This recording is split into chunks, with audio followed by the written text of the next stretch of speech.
Hey, Dale here from the Time Machine. You know, this time of year, every year, I always get excited about Daytona. Of course, the Daytona Beach races going on since, I believe, 1937. And what we're here to talk about today is the history of Daytona from a very interesting aspect. And I'm speaking of Brad Andres, who won Daytona in 1955, 1959, and 1960. In fact, in 1955, 59, and 60, he rode this motorcycle. And Brad actually gave me this bike, I believe, in 1999, just after his father, Leonard Andres, passed away.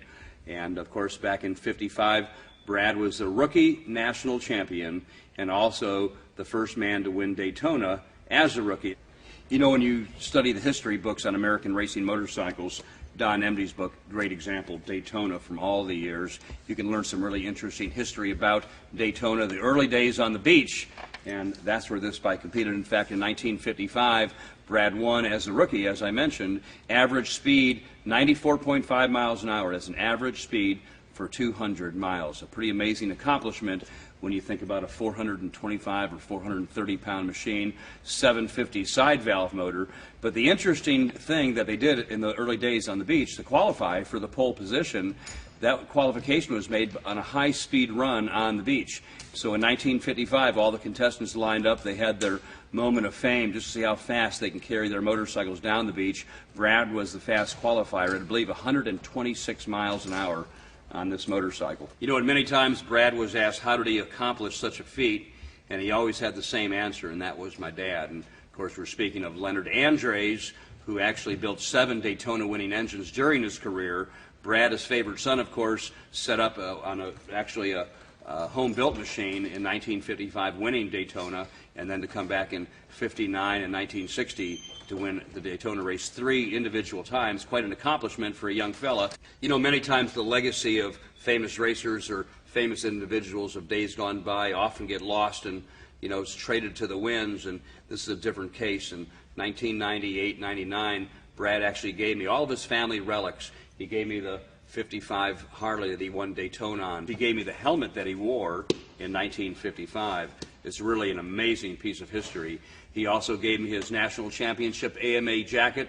AMA only gave those away for a few years, but some of the real prizes were some of the trophies from his father, Leonard Andres, dating all the way back to 1932. And, of course, Leonard was really quite a famous amateur racer and always had the dream of going big. And when they had the opportunity to have his son Brad race this motorcycle in Daytona in 1955, it was really the signal for success for Leonard Andres in building the famous bikes that he built for many years. But the 750 side valve, a true work of art, ball bearing crankshaft, ball bearing cams, special gearing, kind of a medium compression engine, being it's a side valve 4-speed transmission.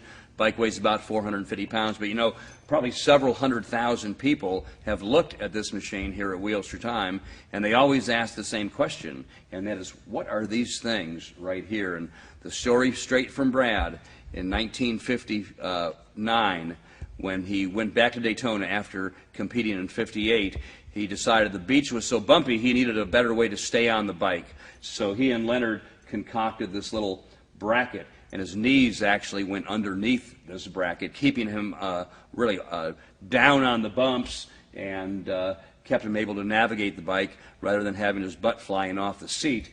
He was able to pin his knees up underneath here and really get down and get with the track. The throttle setup on this machine was quite unique during that time. The throttle was actually sprung into a wide open position all the time. So to slow the machine down, you had to physically back the throttle off. Totally opposite than a modern motorcycle where the throttle is spring-loaded closed and you have to turn the throttle where it springs back. Throttle sprung wide open, gave him an opportunity to use the lower grip for the tuck position, getting really down on that motorcycle. The throttle sprung wide open, and it gave Brad the tractability to win that race 3 times. You know, the famous years on the beach ended in 1960, and of course Brad won the race in 1960. The speed he accomplished in 1960 was, I think, 98.8 miles an hour, average speed for 200 miles.